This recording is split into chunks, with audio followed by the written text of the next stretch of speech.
Good afternoon, everybody, and thanks for joining us today. For those who don't know me, my name is Javaid Siddiqi. I have the good fortune of serving as the president of the Hunt Institute. The Hunt Institute was set up in 2001 by former Governor Jim Hunt, North Carolina. Governor Hunt is obviously regarded as the nation's education governor. It's an ardent champion of education. So as with his legacy, we have built an institute that's really engaging elected officials all over the country to bring folks together, people, resources to inspire them, to encourage elected officials and policymakers to think about key issues in education, resulting in hopefully visionary leaders who are prepared to take strategic action for greater educational outcomes and certainly student success. In recent, this past year has obviously been a very challenging year with the pandemic and certainly with the racial reckoning we're going through as a people. But in direct response to this reckoning, we at the Institute set up and created a webinar series, Race in Education, to confront head-on the issues of systemic racism. Our past conversations in this webinar series have been focused on education topics like teacher recruitment, pedagogy, implicit bias, challenging racism in state and local education systems, and certainly the effects of poverty on students of color specifically. We are excited for our Race in Education webinar series to be a part of this EdPalooza program. So today's conversation, we want to dive deep into an important topic. How can we best use data to support children of color and education leaders of color? Certainly, data can be a powerful tool for social good. Also can be poorly collected, poorly disaggregated, misinterpreted, misused, and leading to widening of educational gaps, especially for America's children of color. The value of data has become even more important with the pandemic as we work to understand how the pandemic is disproportionately impacting young people of color. I'd like to thank our panelists today, our dear friends, Dr. Heather Harding, Senior Director of Education Grant Making at the Charles and Lynn Schusterman Family Foundation, Gerard Robinson, Vice President, the Advanced Studies in Culture Foundation, and Erica Hines, who's Director of Network at the National Center for Teacher Residencies. Appreciate all of you for your willingness to share your expertise and certainly your enthusiasm for reforming data practices. Could not be more thankful that you decided to take time out of your schedule to join us for this event. So I'm going to jump right into this session and start with our first question to Gerard. Gerard, you obviously you have a wealth of experience at different levels of education. Could you talk us through how you've used data in your career to support students of color? Absolutely, and thank you so much for the invitation. So imagine in 2011-12 that in the state of Florida, we were spending at that time $185 million annually on remediation courses at the post-secondary level. This is for students who we told their parents, we told lawmakers, we told employers, they're finishing high school, college, and career ready. And yet when they arrived to school, I found out from higher education leaders that they were taking a number of remediation courses. So I did look at the math. I then talked to the higher education leaders and said, well, what's happening to the students who actually enroll in remediation? Three things happened. Some finished successfully and transferred. A number of them floundered, and a number dropped out and then had debt that they incurred. When you take a look at the student body in Florida, over 50% of the students are students of color, where 51% qualify for free or reduced price lunch. So the pipeline going to college, we know who was going to be impacted by it. So I put together a commission, brought together higher ed and K-12. Now, to us, that may sound like it makes sense, but I remember one provost saying, I'm so glad to be in this room because this is the first time in my professional career I've been invited to a room about K-12 education doing a handoff to higher ed. We took a look at our state data 10 years backward and took a look where we like to have students go 10 years ahead. I said it wasn't enough just to use our own state standards. We looked at national norm reference tests. We even looked at PISA for other reasons, and we looked at some other international assessments. We, and with the board's approval, approved a new set of reading and mathematic cut scores that if a student in Florida reached this, he or she could enroll into a post-secondary institution in our state without need for remediation.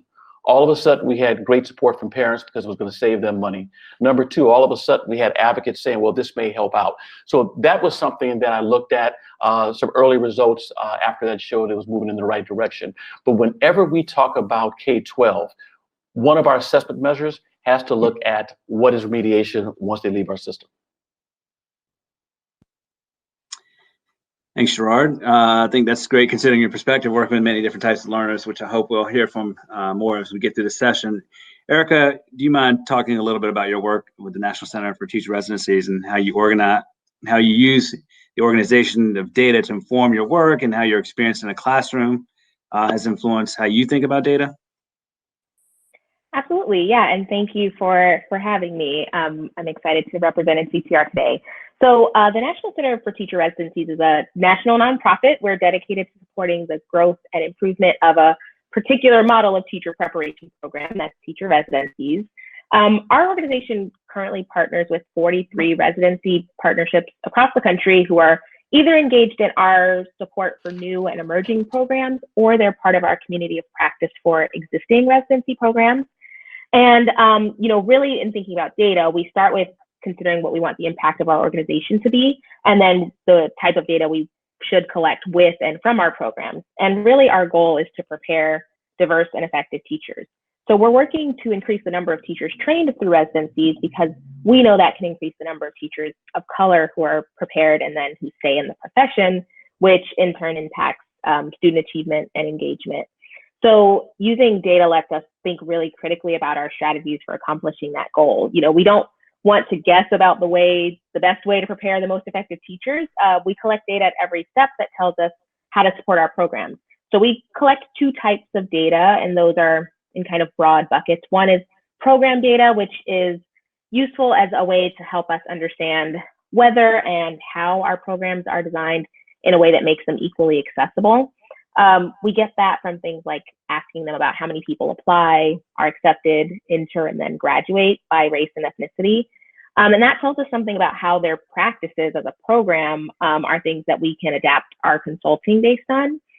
And then our second bucket of data is really stakeholder data, which tells us the perspective of the folks at the program. So that's the actual resident teachers, the mentors, the principals who are involved in teacher preparation. And the use of that for us is a way for us to inform and consult our programs about the extent to which they're meeting the needs of those various stakeholders. So it supports our mission, but it's also important to them because, they have to serve their stakeholders to meet their mission too, which is to prepare teachers for their particular local context.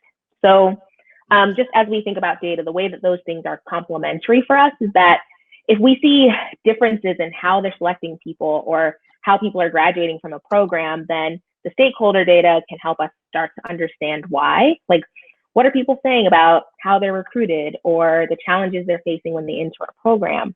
And we can compare that across the various programs that are members of our organization to see if other people are using similar strategies, if they're seeing the same effects, and then we develop our programming and our consulting to help people learn from those same lessons.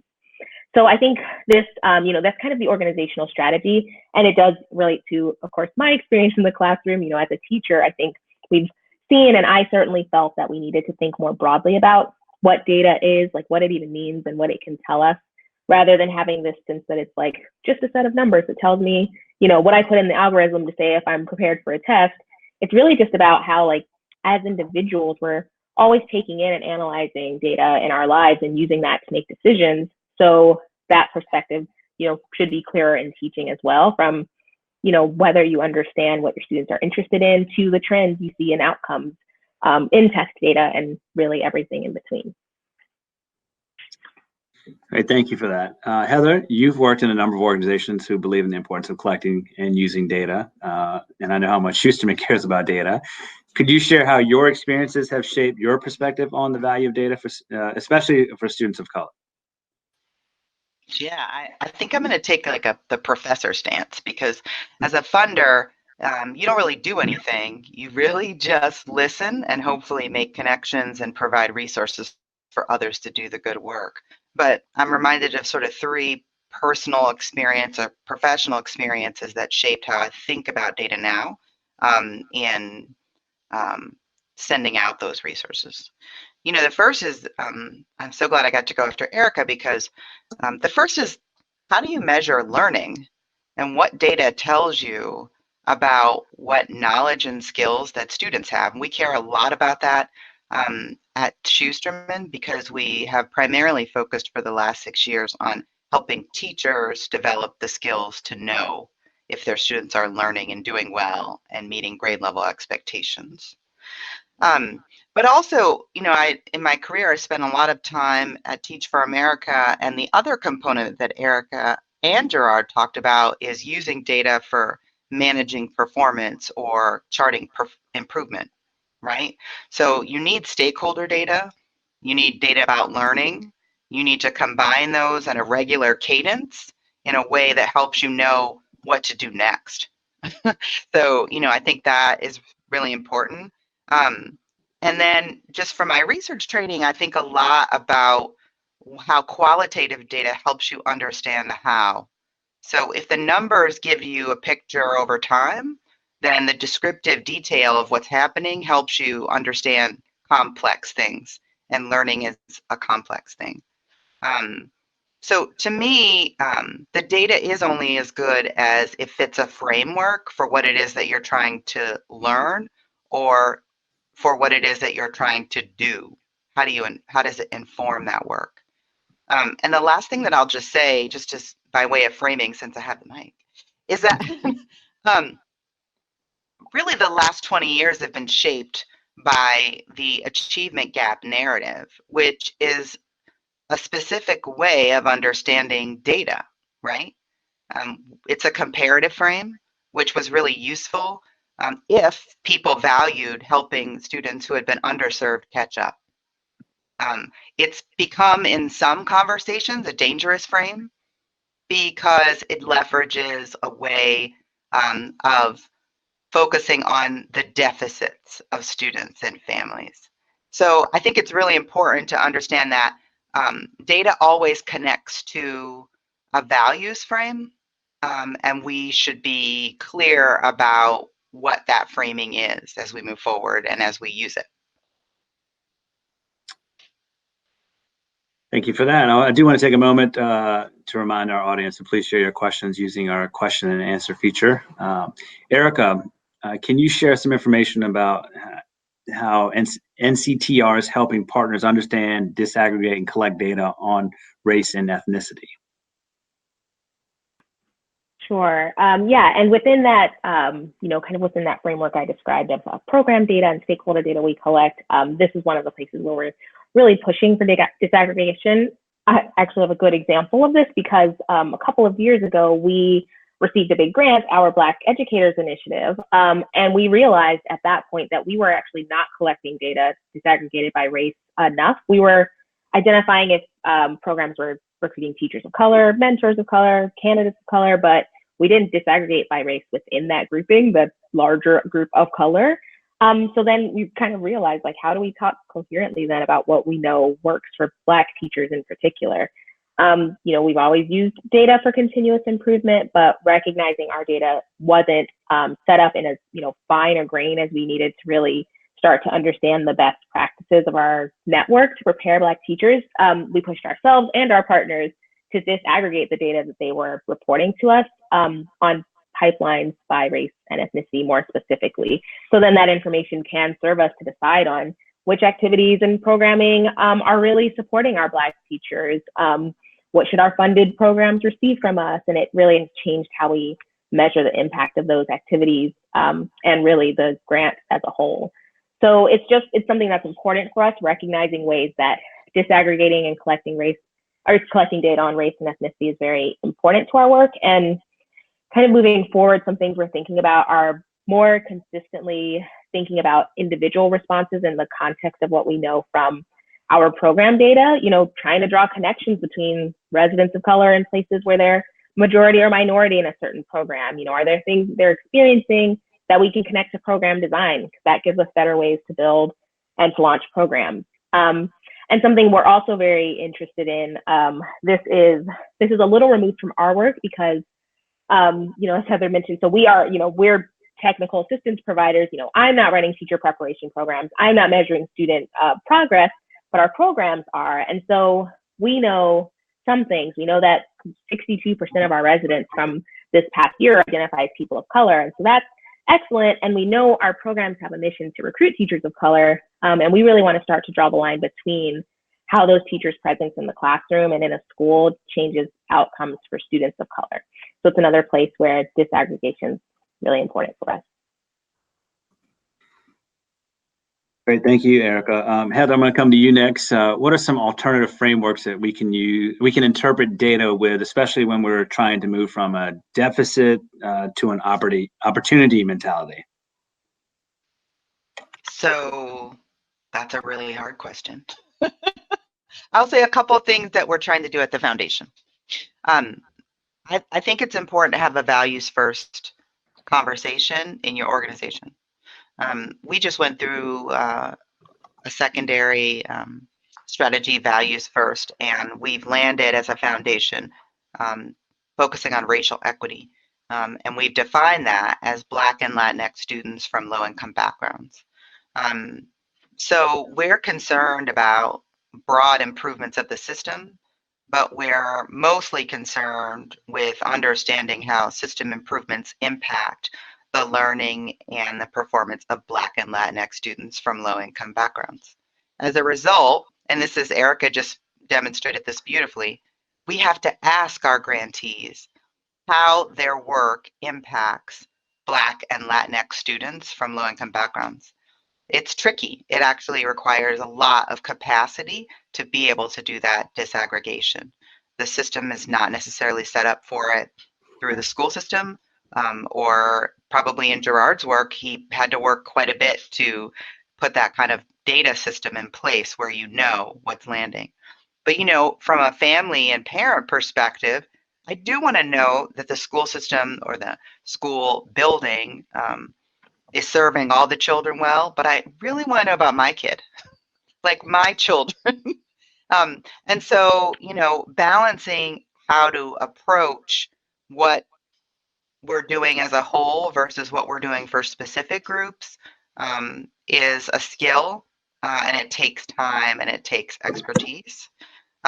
We recently, the Schusterman Foundation, and I'll put the link in the chat, developed a data guide for our grantees on this very question. One, helping people develop protocols within their organizations to link their data collection to their value statements. And two, we developed and offer in this guide a set of protocols for how to set up systems that do exactly that. The final word, because I didn't really answer the question, that's what a good panelist can do. But the reframing thing is about asset-based work. So you could look for places where the system isn't working for vulnerable populations, and you could aim to fix those. Or you can look at places where the system is serving vulnerable or minority populations best, and you could seek to replicate and scale those. And that's the difference in a sort of focus. Both can be effective in improving outcomes for historically underserved kids, but you do foster a different conversation when you choose among them. So I think it's important because we'll have the same intentions going in, but we'll have dramatically different conversations on the way. Great. So when I first met Gerard, I was a school principal, and he was the Secretary of Education in Virginia, and he was thinking big about assessments and accountability. Now with the pandemic and what happened last year with the sort of many states sort of suspending their state assessments, and the feds, you know, obviously providing some relief. They're talking about doing that again. A lot of states are trying to figure out how do we approach this. The reality is the state assessments really were born out of this idea, as President Bush says, soft bigotry of low expectations. We can shine a light on, especially our marginalized communities, students with disabilities, low-income communities, and students of color. Gerard, we're at a critical moment with the debates around assessments and accountability across the entire country. What do you think will be the future of these systems, and what are some of the important implications as we think about students of color and low-income students? That question is best answered by understanding assessments through the ritual of power and respect. So you look at the fact that we have at least 30 states where PK-12 or 20 education is the #1 line item in a governor's budget. And so every lawmaker has a public school system in his or her district. A good deal of my time when I was in the community in Virginia or in Florida, meeting with regular constituents, citizens, and parents, number one question at some point, what about all the testing? Testing was a major issue. And so when I talked to lawmakers and to parents, I said, I want to make sure we have an assessment, because I, at the state level, cannot invest in the programs that Erica's talking about to make sure that we have the right professional development for teachers and residents, those who are already in the profession, to do their job. Heather knows this well. Departments of education, many of them, we had have a foundation arm where people will donate money so a state chief can make some decisions without having to go through, per se, the governor or the legislative branch to get it done, but to invest in programs. Some of the programs we're investing in, what do the funders say? What is your assessment model to know that we're getting a great return on our money? Now, assessment isn't solely results on reading, math, science.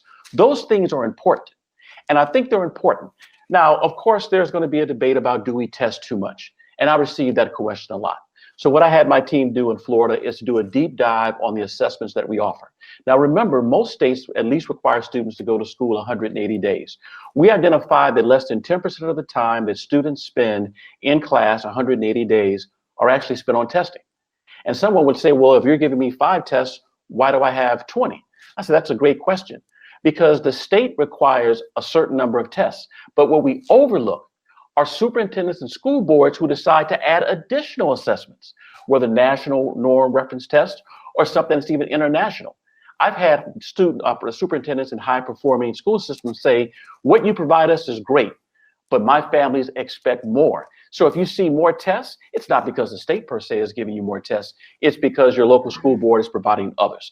So the power perspective is understanding who has it, who does not, and take a look at the contracts in departments of education. Some of the 10 of the large, well, one of the 10 largest contracts often will go to paying for assessments. So that's the power part.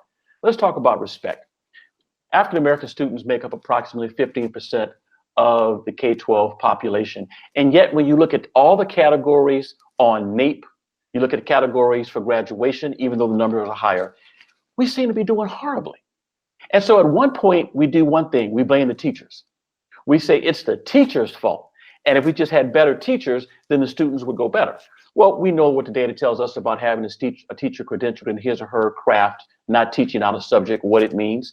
But teachers, that's only one aspect of the assessment. So we often lose support from teachers because they feel disrespected. I work in states and I support the program of giving a letter grade to a school system. Trust me, it's not an easy conversation talking to a superintendent and board members who say, wait a minute, we're getting a C. And all of a sudden the board of chambers, who is going to make a maybe $500,000 investment, has to rethink that. So there's a respect aspect from the public school system. So you're saying we're not doing a great job. I think we have to put assessment into perspective of saying, I want to identify your strengths, not beat you up because of your developmental needs. And number two, with our assessments, we can better invest. And I think if we do that, we can have a better conversation about assessments, but let's not pretend at the beginning that this is not about power and respect. All right, I want to kind of keep that part of this conversation going. Eric, I'm going to come to you. How are teachers able to benefit and improve instruction specifically for students of color based on the assessment data? Yeah, in our context, again, thinking about the teacher residency program and the ways that our organization is supporting teachers to do just that, really supporting programs to do that and then model it for their residents. There's a structure within the residency, within a lot of teacher prep, that's often called the seminar, and that might be a place outside of the clinical experience. So outside of courses, outside of you being placed in a classroom, and it's a chance for programs, cohorts, for teachers in training to come together to talk about their practice.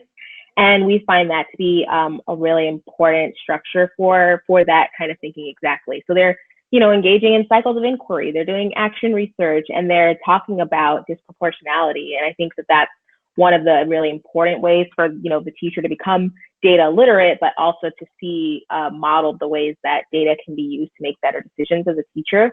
So, those people are coming together and they're thinking about, what are the challenges they're seeing, or where is there disproportionality in their student learning or student outcomes based on, you can pick your assessment. It could be by any measure, but we're often going to see disproportionality, and even places where you don't, like, there's still lessons to be learned. And so, we encourage people to look closely at that disproportionality, and then to use the data to translate what they're starting to understand into, to something usable that can lead the residents to make decisions or to experiment with ways to address whatever challenges they're seeing in response to that data.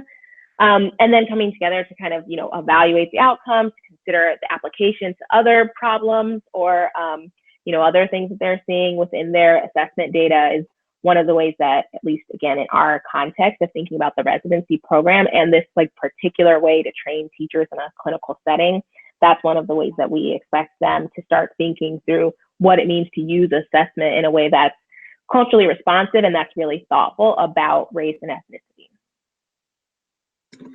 Okay, so we're thinking about teachers and the pressures that school leaders and teachers were under through the pandemic, and I think we all probably could understand and make sense of the testing being sort of pushed off last academic year. But as we think about, we're now, it feels like a year into this pandemic. We've all seen the research. We've seen different studies that have come out and said 3 months, 6 months, 18 months of learning loss just because of this pandemic. And we know that those numbers, whatever they are, 3 months, 18 months, they're going to be greater for students of color. We know that that will be the case. How should we be using our assessments this spring? Should we cancel them? Should we use them merely for school or district accountability? Or should we just use them to inform our instructional practices? I'm going to throw that question to all three of you. We'll start with Heather, Gerard, and we'll wrap up with Eric. What are your reactions to that? You asked the hard questions, Javaid. Well, so I want to just first say something about the previous question, which is that I love Gerard's framing around the power and respect. And I think we have to make sure that all the stakeholders in our education system feel respected and are respected for what they know. And I also know that accountability is becoming increasingly a dirty word.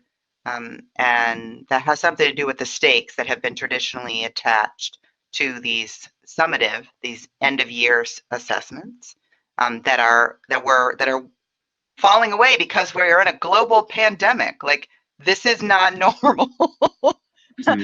Really, really important that the logistics, that the actual mechanics of providing and moving forward these summatives are so challenged.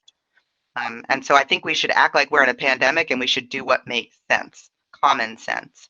And right now, I have 2 school-age children. I would be happy to proctor them. It would be really hard because if one of them starts crying in the middle of the test, I'm going to let them get up. I'm going to get them, a cookie, and I'm going to move on with the world, because what's important is for me to be able to protect them as human beings during this time where they haven't seen their friends for 10 months. That is all real. I also think that even if we have to suspend or address the assessment process in an alternative way, it doesn't have to mean that we won't return to the very important commitment to hold the system accountable for teaching the babies, right? So we're in a pandemic. We should do what makes common sense. Teachers always need and always get information about student learning. The system should require teachers and school communities to report that out, however they got it. And we should have some transparency about that. We should share that with the public. That doesn't have to mean that next year we don't also engage in that if we are no longer under the threat of a pandemic. And I want to say that we're deeply committed to accountability for learning, and we're also think that assessment is an important part of the equation. And so I don't feel chicken little about it, like the sky is falling, but I do feel like, let's be clear about what it is that we're trying to do. We're not trying to test so that a vendor gets paid.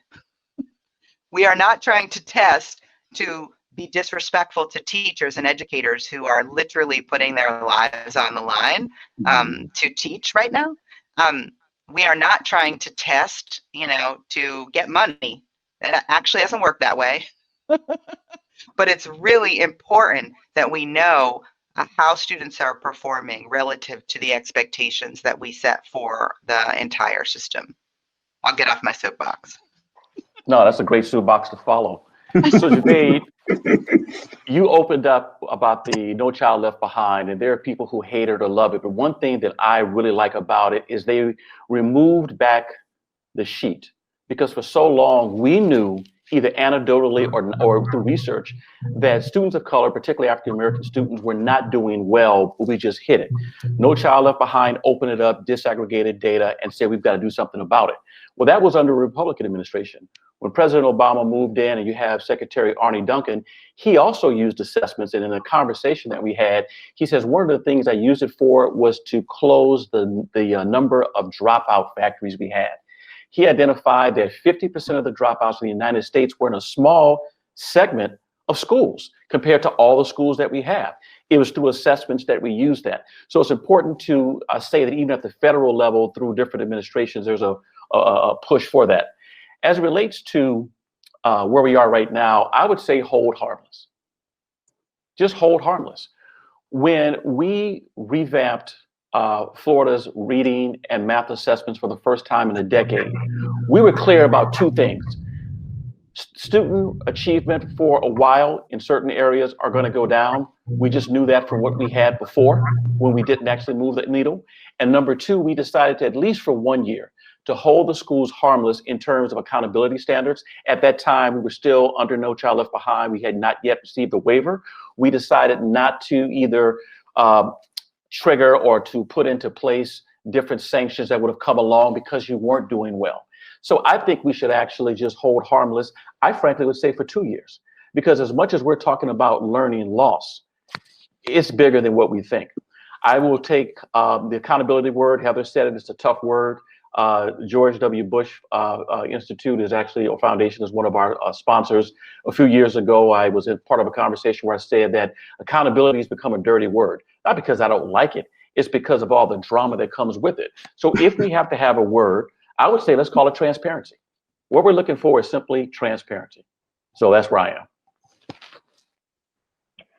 Yeah, I don't have a ton to add. I'll see if there's a little space on the soapbox, because I agree. I think that this is not a time to, to say that we're going to do assessments here in the fall and use it to measure any district or school or teacher's quality. We can't use it for accountability right now. Like we can't have expectations in the same way that we've normally had, to whatever extent you can, right, depending on your assessment, because of what's happened this year. So I think that the direction to go is to use whatever assessments we decide to give to inform instruction. And we need to trust teachers as well. Right now my mom is a teacher. She's in North Carolina. She's teaching second grade virtually since August. And, and those second graders aren't learning to read and do their math the way that they would have if they were in person.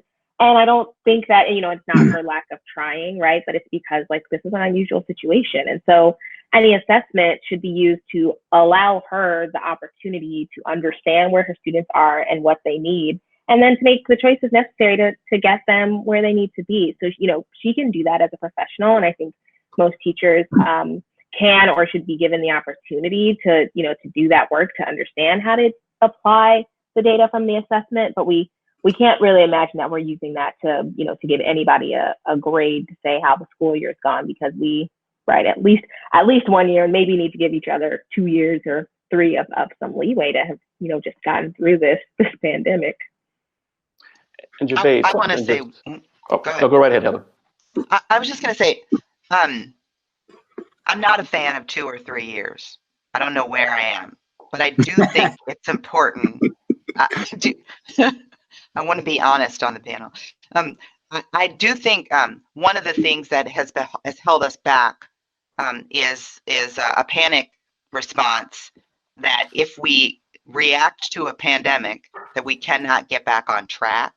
And I'm also not advocating that we go back to the way things were, because things weren't all that great. So I think one of the things is some kind of combination of trusting and respecting educators at the building level who have the most proximity to students and knowing about their learning, and having them report out about what that means. But then holding good to our commitment that if we're not doing a good enough job for all students, but in particular students who have been underserved, we have to have a conversation about that, and we have to then move to act. So I think when you say, when it goes from 1 to 2 to 3 years and people hear the slide, we're inviting folks to be worried. No, we are going to be vigilant that Black and Latinx students and low-income students receive the education that they deserve. That walk away from 12 years, as Gerard laid out earlier, of schooling, not having to be remediated and pay extra dollars in their post-secondary or in their career. Like, that is not what we're about. So we are using assessment as a tool to get to that question. I think one sector that K-12 can look at to identify how power and respect is articulated in reality is the NCAA and what they do for athletes. Now, the NCAA and college sports have invested in particularly African-American athletes in ways we do not for K-12 or higher education African-Americans, particularly those who are academic. Some of them may become Rhodes Scholars, but most of our students are Rhodes Scholars. We tell them to hit the road and try to figure it out. But at the collegiate level right now, are they taking tests? Are those NAACP athletes going to be held accountable if they don't pass a course? Are they going to lose their scholarship? If you're a redshirt freshman, or I guess not fresh person because we now have a woman who played in Missouri, what does that mean for your ability to play next year? Is the school going to find itself under sanction if 50% of the players, in fact, don't do well? And if you look at the data in terms of academic achievement in football and basketball compared to white colleagues, we already know how that's going to play out. So I'm saying, let's take a look at higher ed and see how they're doing it. And maybe we can take some lessons from that as it relates to K-12. Well, it's very, very powerful comments that all of you just made, so I appreciate that. But Gerard, I know you've worked for a couple governors. I've had the good fortune of working for governors at the Institute. We support governors all over, so I'm intimately aware of the politics associated with being an elected official. I've also, and by the way, I'm thankful, but I have been a school board member. I'm thankful I'm not a school board member now. I wouldn't wish that job on anybody right now. But I do recall my time being in the governor's office, my time as a school board member, grappling with assessment from a state perspective, dealing with low performing districts, and now having been a principal and then a school board member, trying to get people to think beyond the individual assessments that are born out of the pressures that come from the end of course or end of year assessments. Gerard, you spoke to this, the onslaught of additional assessments that we don't necessarily fully appreciate because we're not in the trenches of the day-to-day classrooms, the teachers that are feeling, especially for some of our most challenging environments.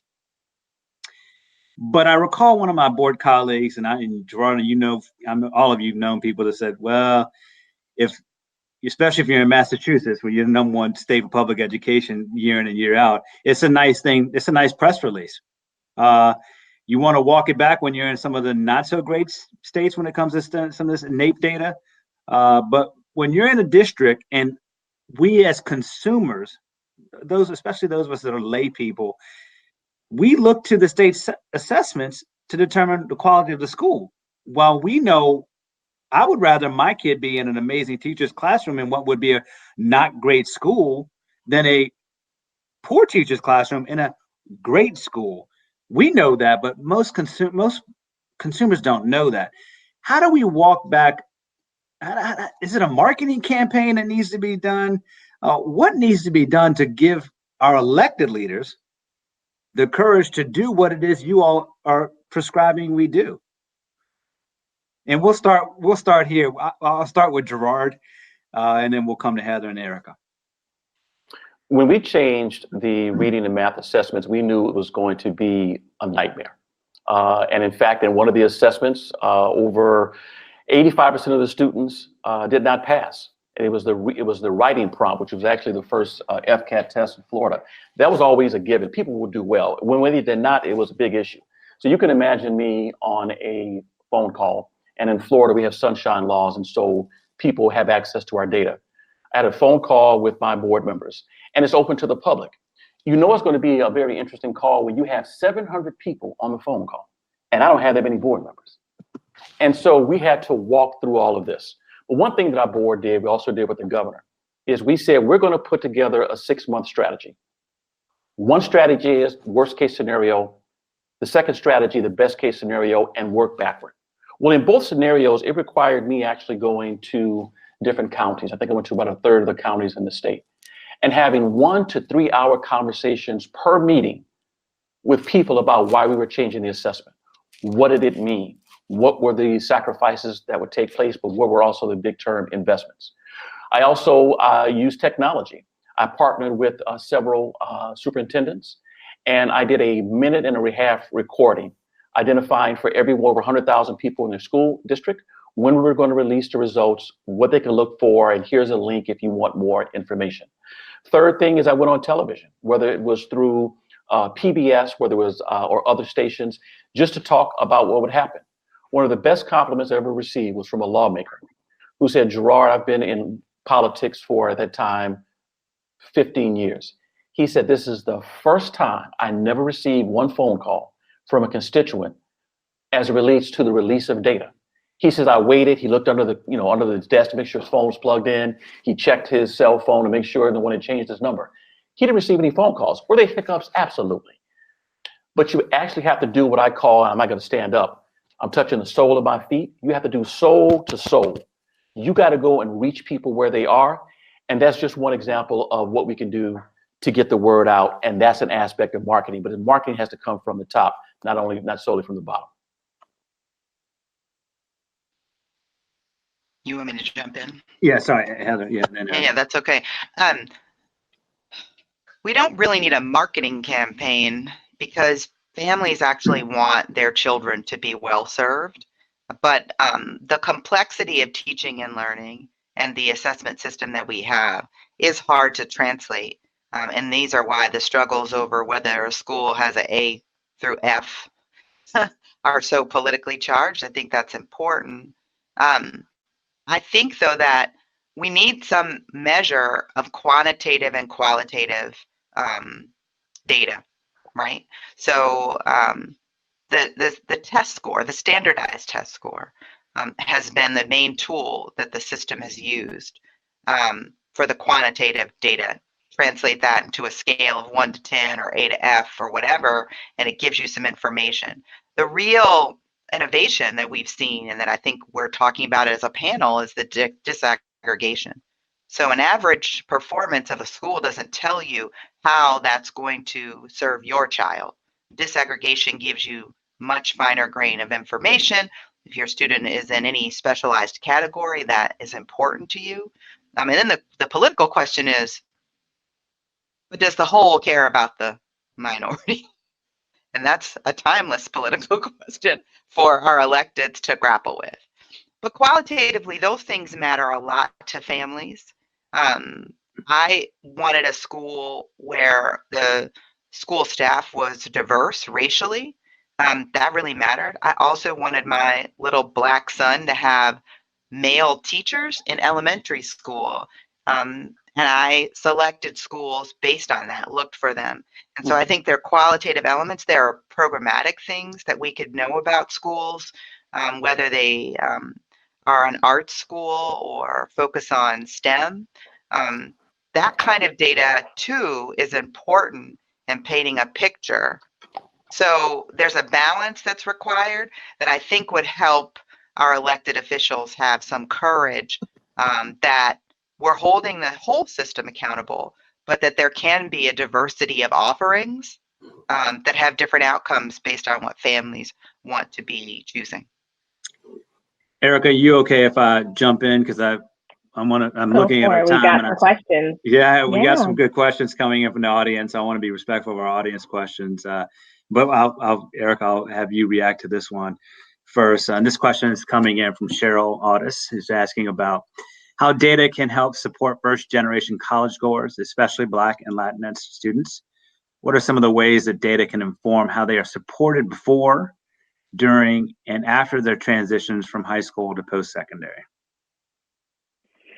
Yeah, I can give you a bit of a bit from my context and the way that we do our work, because many of the folks who are drawn to teacher residency programs and really alternative teacher prep of all types are certainly Black and Latinx candidates, but also many first generation. And so one of the things that we do to understand those, to understand those constituents is to really try to survey their needs. And so there's some assessment we're doing there with like kind of an expansive idea of assessment to understand what they need and to also to track trends on places where they are having challenges. In our Black Educators Initiative right now, so many of those, so we're talking just the Black teachers who are going through residency programs right now, and with so many of them being, first in their family going to college, and many of them being, this pipeline you're talking about, Cheryl, from high school right into some sort of, well, not from high school, I'm sorry, from undergraduate into some sort of post or a graduate school program.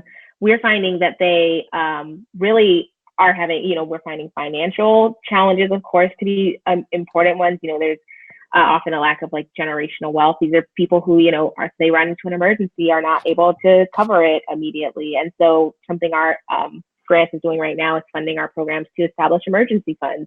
They've got a pool of money where if you have a medical bill or your car breaks down, they can help you pay for that. So that doesn't mean you're dropping out of your program and can't complete your teacher preparation. We're also finding our data is really strongly suggesting that there's a real impact, and this aligns with research from across our field and others, that affinity groups are really important, especially for these populations of students, knowing that you're not the only one and getting to sit and talk with folks who are having the same sort of experience as you are. We're finding those to be really important. And also addressing for our programs to address some of the gaps in potential gaps from their, K-12 education that lead to lower test scores. We know there are all sorts of assessments to get your teaching credentials. You need certifications and licensures and such. And so really putting in the work to understand where people's gaps might be, and then to support them to fill those so that they're ready to pass their tests. And we're not seeing the really strong disproportionate outcomes for Black and Latinx prospective teachers.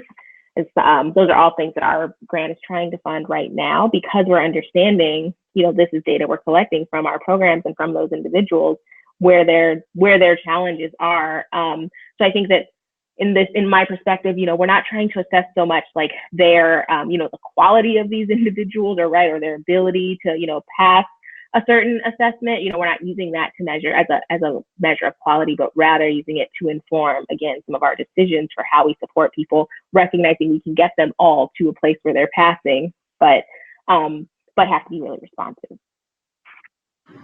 So I have another question here, and I'm going to ask Heather and Gerard both to respond to this one.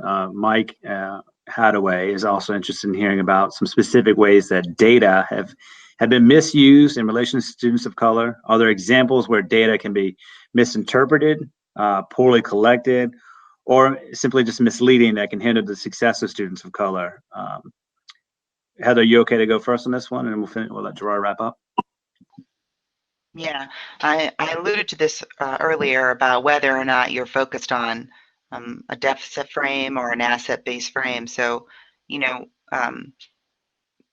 the story of the racial achievement gap over time can become the story of the lack in the African American community.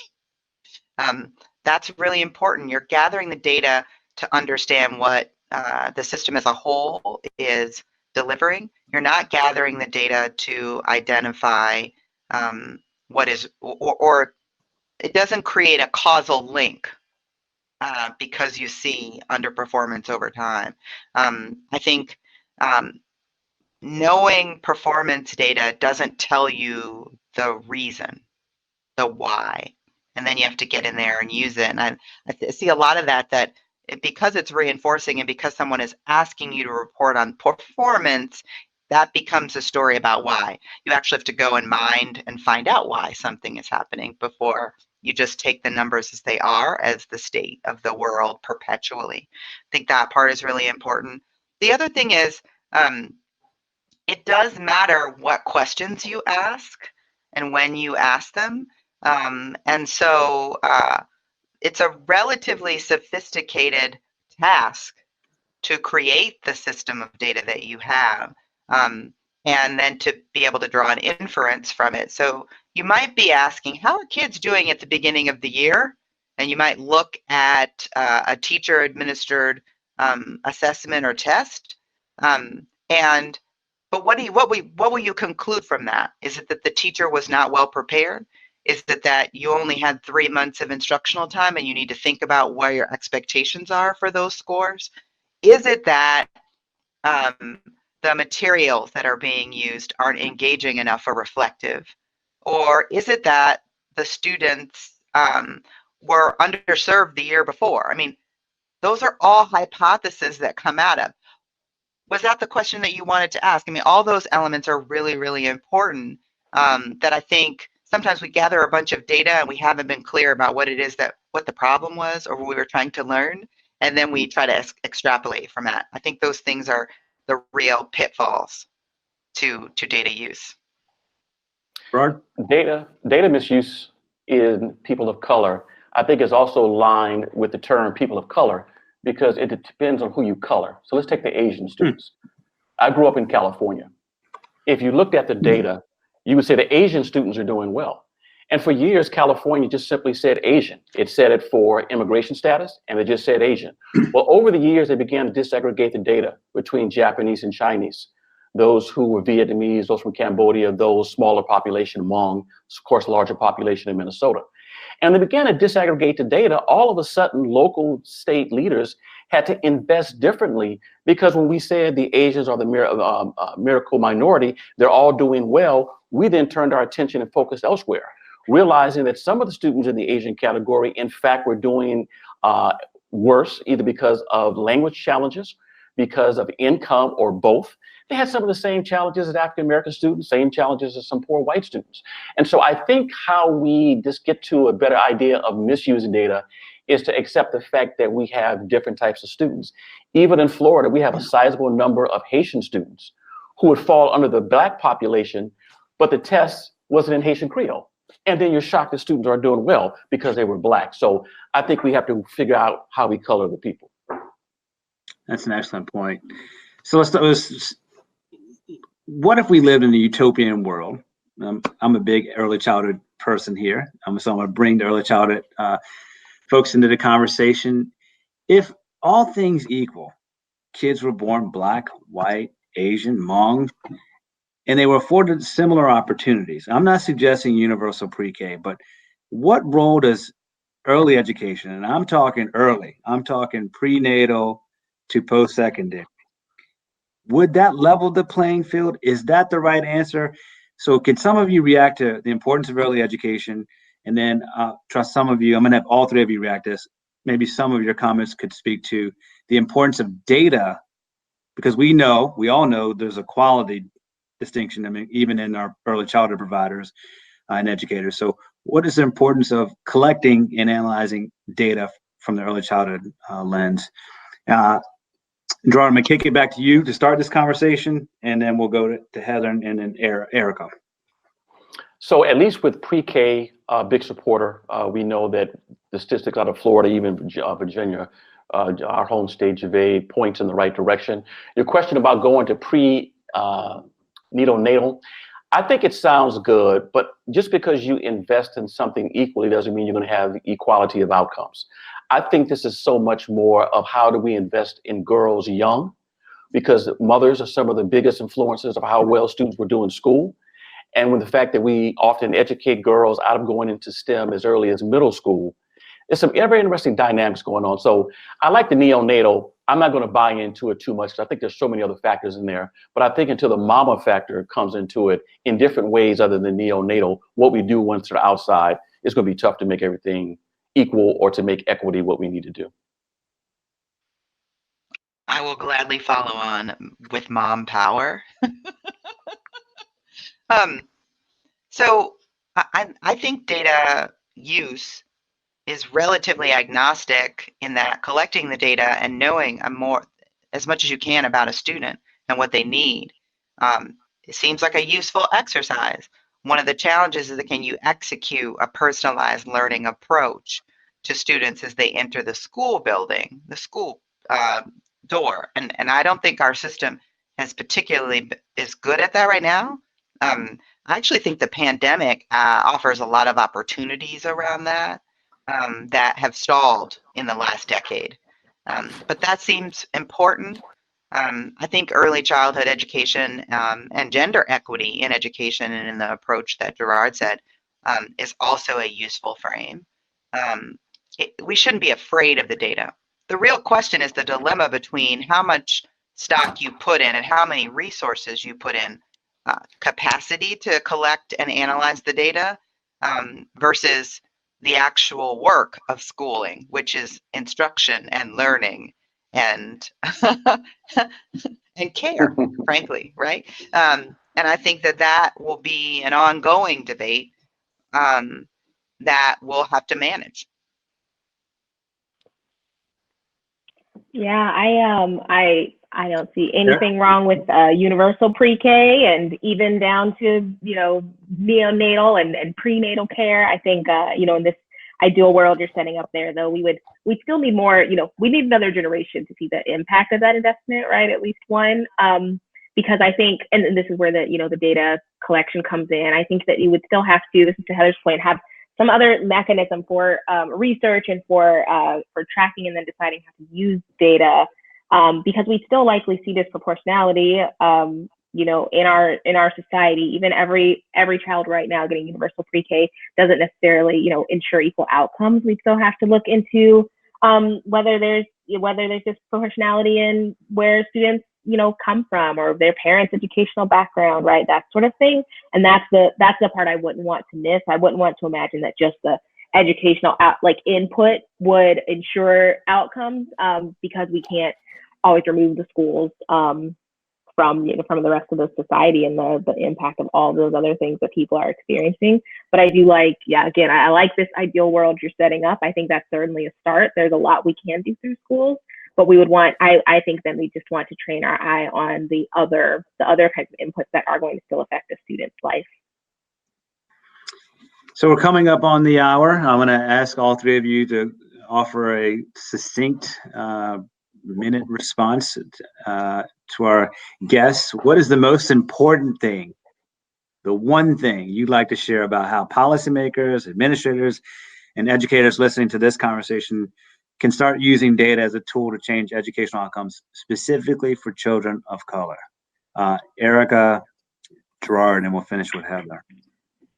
Yes, I would say not to devalue the qualitative data. I think that it's very important for policymakers to consider the ways that the things that that teachers are saying to them, the things that they're hearing from parents, can carry equal, maybe even more important weight than various of our, national or state assessments. We don't want to just look at whether students are achieving by one particular measure. We need to be looking at mixed measures and then comparing all of those and thinking about what they mean.